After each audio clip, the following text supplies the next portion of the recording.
This is a download from BFM 89.9, the business station.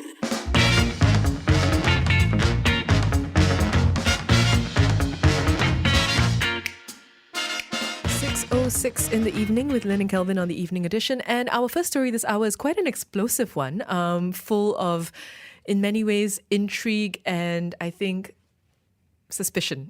So we're actually talking about espionage and security. This is a story that came from the Washington Post. So they found that Malaysia and over 120 other countries actually bought rigged encryption devices from a company secretly controlled by the Central Intelligence Agency of the United States, or the CIA. And what this essentially did is it allowed the agency to listen in on the communications of these countries. So the company is called Crypto AG. It's a Swiss company that's now been liquidated that sold devices meant to encrypt a country's communications between government officials and any sort of information relating to espionage and diplomacy. But these devices were rigged to allow the CIA to eavesdrop on secure communications in these countries. And its products are still being used in many of these nations, but they've also largely been outmoded by modern electronic encryption methods.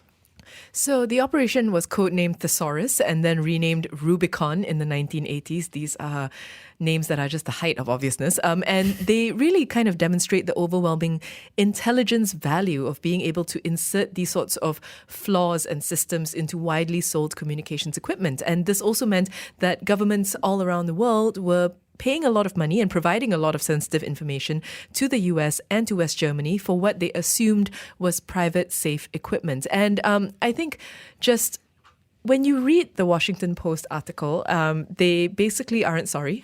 It's not even a sorry, not sorry. It's just not sorry at all. We had to do it. We did what was important. We found out all the things that we needed to find out. And I think that just considering the suspicion with which the United States and the CIA in particular are held in some quarters around the world, this does nothing in terms of diplomacy in a time where I think there are already some strained ties worldwide.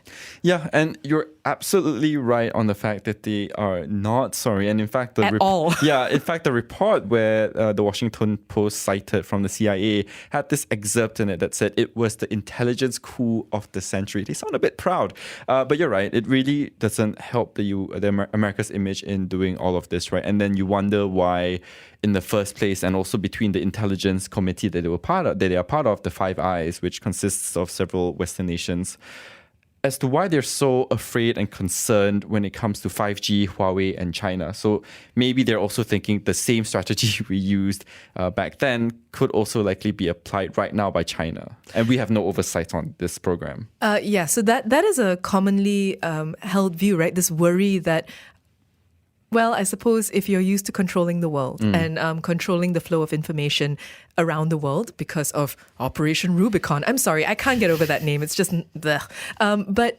if you're used to that, then I suppose that having a new superpower, it's always been about this, right? Having a new superpower enter the game, knowing that they probably know quite a lot about how you used to play the game would be a source of concern. But also, it's worth saying that we're not certain, and I think nobody is sure, whether or not these devices are actually still used here. There's no real way to know, but it does cover a large amount of years, right? Some of the major events that they said they were able to eavesdrop on included Iran in the 70s. And this was a time at which you would think that all that sensitive information would be especially valuable. And I suppose I don't know enough to understand how countries think about things like espionage. Even saying it, it's so distant, I suppose, from how I think about the world. But I don't know what impact this actually has. Right. I don't know if around the world it's almost an accepted assumption that, we all listen in on one another. It's what makes the world work. It's how things are. Or whether this is indeed a crossing of the line, right? A crossing of the Rubicon, if you will. I'm not sure.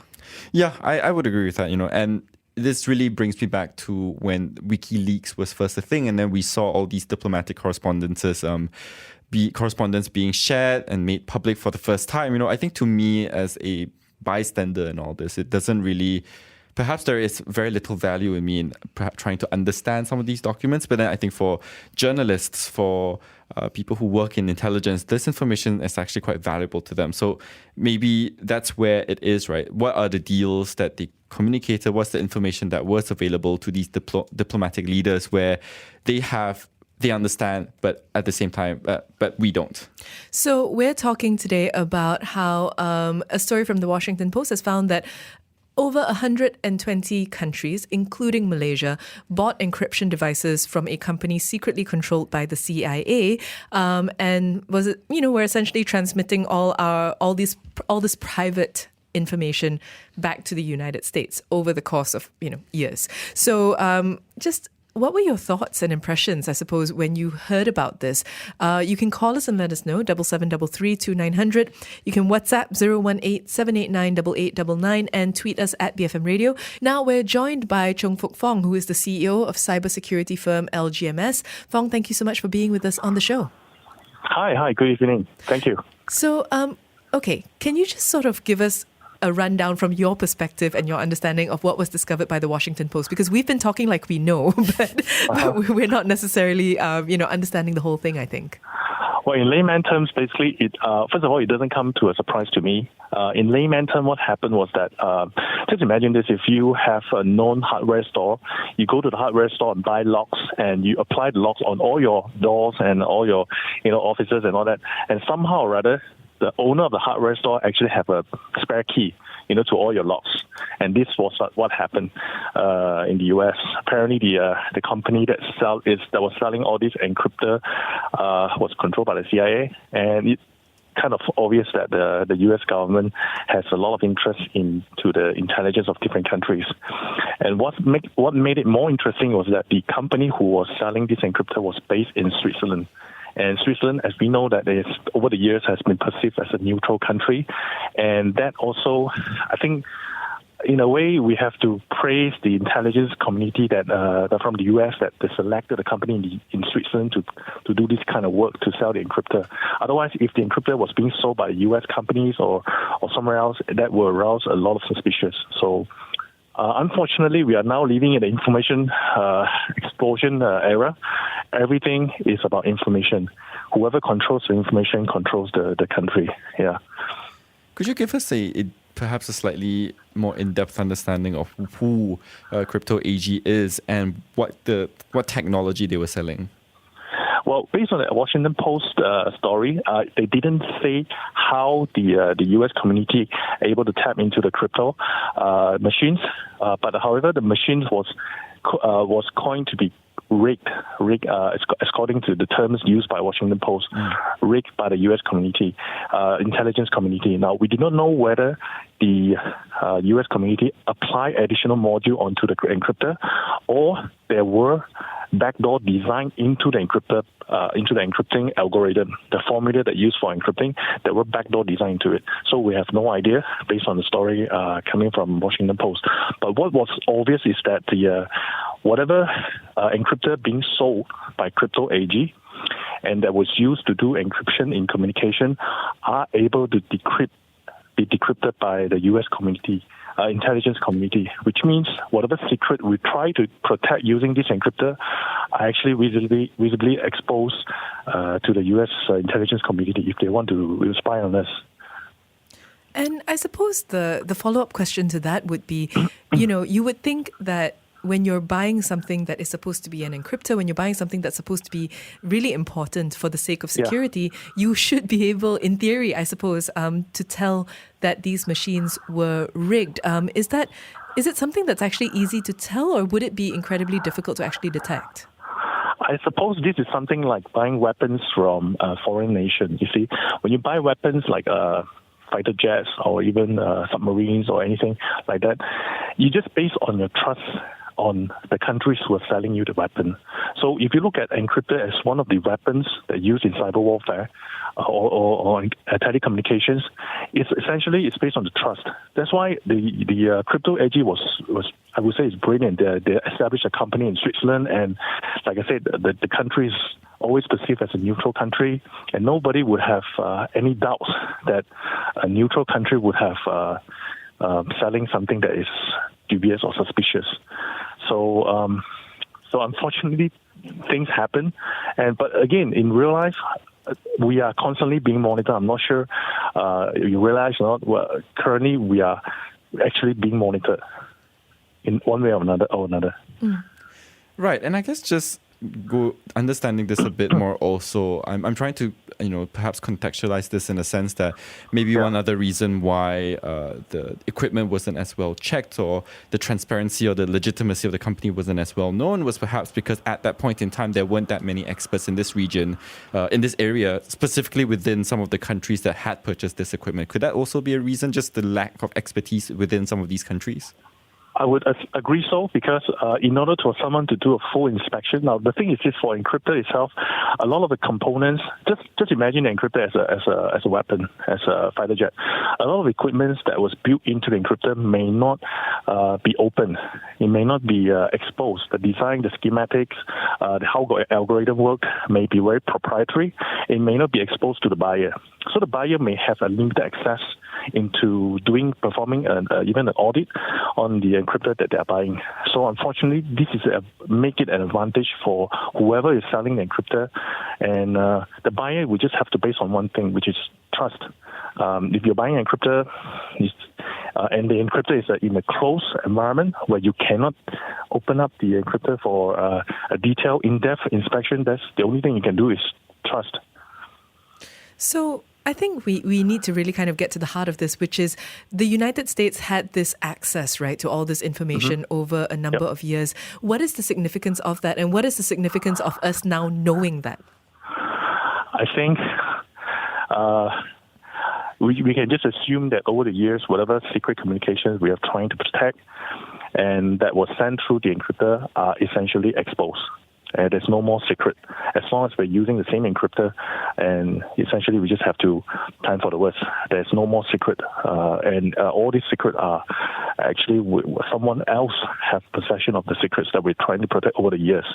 Now, moving forward, because the crypto AG has been dissolved back in 20-something, even though the company has been dissolved, but the intelligence community have also continued to perform surveillance and decryption in another form. They may not be relying on hardware like the crypto AG encryptors anymore, because back in the 70s and 80s, back then we do not have internet, we do not have messengers. A lot of communications still have to rely on hard wires. And that's why the encryptor was such a demand back then.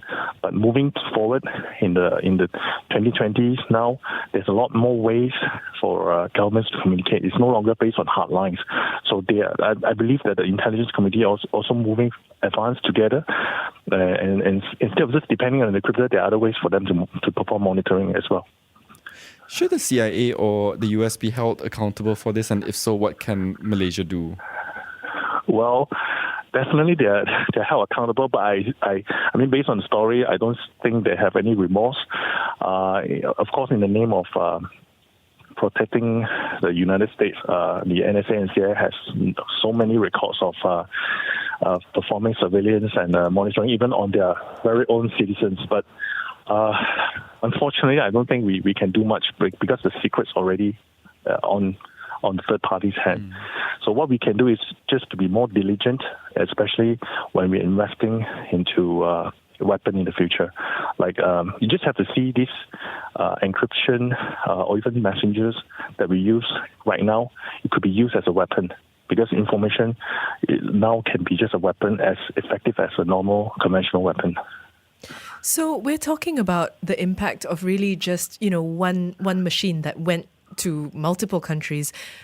Considering what you're saying, right, about being able to look more closely at the weapons, the technology, the things that we purchase from other countries, what are some ways that we can perhaps look at that a little bit more closely? What are some ways to avoid this from, happening again? Well, unfortunately, like I said, sometimes when we purchase technologies, our capability of auditing the technologies may not be there because if we already have the know-how of how to tear things apart and then perform auditing, we wouldn't have buy from a third party. So I think the same situations will continue to happen, same incidents will continue to happen, as long as we do not possess the sufficient expertise and we still have to depend on another country's technology. And then, unfortunately, we are just it's just out of our control to discover these kind of things. Of course, what we can do is to be more diligent, to spend more time into study the background of the technology, if possible. That's why if you look at superpowers like China, India, US, the government actually spend a lot of R&D funding into developing their own technologies instead of relying on others. That's a reason for that as well. So with these particular machines, it's said that it's sort of been outmoded by recent tech innovations. And Yep.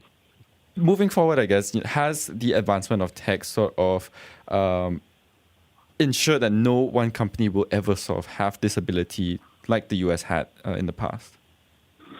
Well, not necessarily. I mean, I just want to bring up one very interesting example.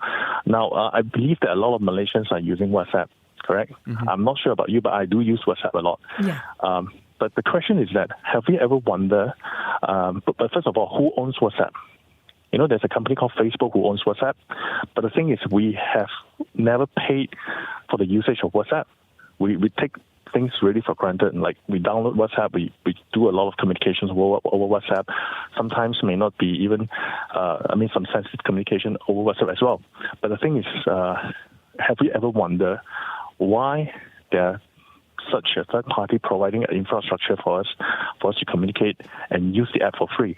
There must be someone paying the price, right? So this is how information surveillance evolve. It's coming into the consumer, it's coming into private organizations, coming to corporate, and we indirectly we are actually part of the surveillance voluntarily into the surveillance circle already. So unfortunately, this is. The surveillance become even more prevalent, especially nowadays if you're using smartphone. If anyone in the US, they wanted to know where we are right now, to who we are communicating, they can. Because in the US, there are also there are also laws being passed to allow the NSA or even the intelligence community to abstract this kind of the details from Google or from any organizations that have these kind of records.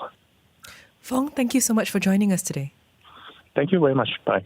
You just heard there from Chung Fook Fong, who is the CEO of cybersecurity firm LGMS, talking to us about how we are all part of this. We started off by talking really about the fact that many years ago we bought encryption machines that from a company that was controlled by the CIA. And so it turns out everything that we thought was private, not so much. And now it turns out that everything that we send on WhatsApp that we think is private, not so much. If you want more of this, actually, I think the person who's spoken the most about this on the station would be one Matt Armitage. So if you were to look Matt's shows up on our site, you are going to find a lot more where that came from. So we've been asking you for your thoughts and impressions surrounding this. And we have, firstly, this from Anne, who says, that's why Trump is so fearful of Huawei, because they're guilty themselves. It's so weird to apply the really old proverb where, you point one finger, four fingers point back at you. But yeah, I think perhaps that's the concern here, right? That if, let's say, the US doesn't quite have a grasp or as strong an advancement from the very attractive 5G network in terms of price, in terms of infrastructure that China is offering, maybe that's what they're afraid of. Countries are now willingly able to and want to jump onto that program. In fact, South Korea is about to launch the network, including inside their phones. So, including inserting that service inside their phone. So, For the US, I think that's what they're just really afraid of, that they no longer have control over that information. Well, similarly, Long is saying the US is so kiasu on Huawei because they've been spying on friend and foe for a long time, and they assume others are doing the same with their products, which is, I think, echoing that. But also, I wonder how much of the international community really rests on this assumption that everybody spies on everybody. And I'm curious to know, I think this is maybe something that we have to do a separate show on, but what is the line? At what point, is a line crossed? Because from our conversation today and from our conversation with Fong, it really sounds as if it's sort of, this is just where things are. While it might sound horrifying to those of us who still want some semblance of personal privacy, the truth is that by stepping out the door, by, having a job, by having a smartphone, it would seem that we've just given all that up. So maybe what is the line anymore? I'm having an existential crisis. Yeah, I get that. And also the information war is now that any company, any sort of government can get that information from anyone in the world. So where are the lines? What are the legalities of that, right? Because if, say, my information is passed on to Facebook, who maybe then uses, the American government might be able to use it and take that information for something else, right? So I'm not a citizen of the US, so does that mean I'm fair game and less important than a regular US citizen who has given that data to them? Oh, no. That sounds so sad. But, it is. No less sad than anything we've been saying this half hour. KW says, this is what you get for being a user instead of an inventor. This is what you get for putting too much focus on palm oil instead of science and technology. It's not a surprise. A lot of tech was invented in the West. There's nothing we can do. Getting these equipment from China or Japan would be the same, if not worse. And I think, just to pick up on some elements of that, I think Fong mentioned that, this idea that this is what happens when we did not build expertise internally. Yeah. Now, he also said that maybe that there might never be sufficient expertise in general. But I think it is fair to say that because we are and have been in developing country, land for a long time in that bracket, we're not invested in that. We're not invested in building capacity in this area. And so this is what we see. Anyways, let us know what you think. You can call us at 7733 2900, WhatsApp 018-789-8899, tweet us at BFM Radio. Thank you for listening to this podcast. To find more great interviews, go to bfm.my, BFM 89.9, the business station.